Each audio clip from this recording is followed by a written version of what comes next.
నేను ఎంతవరకు గడుపుతున్నాను ప్రభువా? నీతో గడుపుతున్నానా, లోకంతో గడుపుతున్నానా?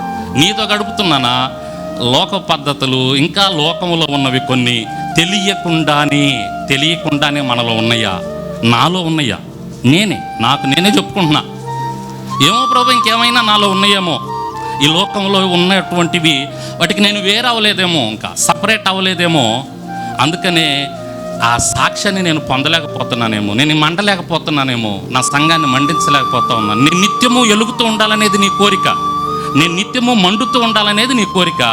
నేను మండలేకపోతున్నానేమో, నా సంఘాన్ని మండించలేకపోతున్నానేమో. ఇంకేమైనా నాకు లోకంలో ఉన్నాయేమో ప్రభు, కొన్ని ఆశలు ఉన్నాయేమో, కొన్ని ఆలోచనలు ఉన్నాయి, కొన్ని తలంపులు ఉన్నాయేమో, నా ఆహారాన్ని బట్టో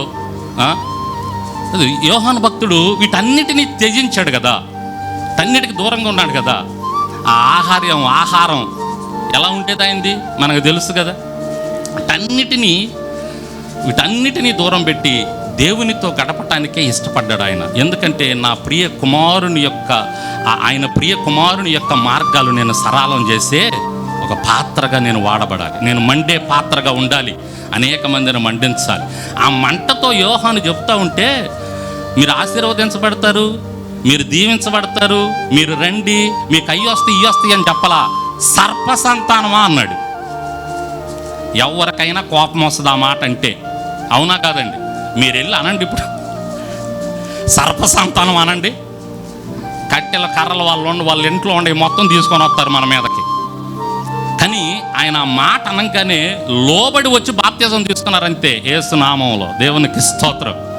ఎందుకనంటే ఆయన మండుతున్నటువంటి ఒక వ్యక్తి గద్దించినా కూడా లోబడతారు. మండుతున్న ఒక వ్యక్తి గద్దించి మాట్లాడినా లోబడతారు, వింటారు. అమ్మో అని రొమ్ములు బాదుకుంటారు, గుండెలు బాదుకుంటారు, హృదయం సరి చేసుకుంటారు, వచ్చి బాప్తిజం తీసుకుంటారు. కానీ ఈ దినాల్లో మనం ఏదన్నా ఒక మాట అనాలంటే భయం అయిపోతుంది కదా. దడదడ వణికిపోతున్నాం.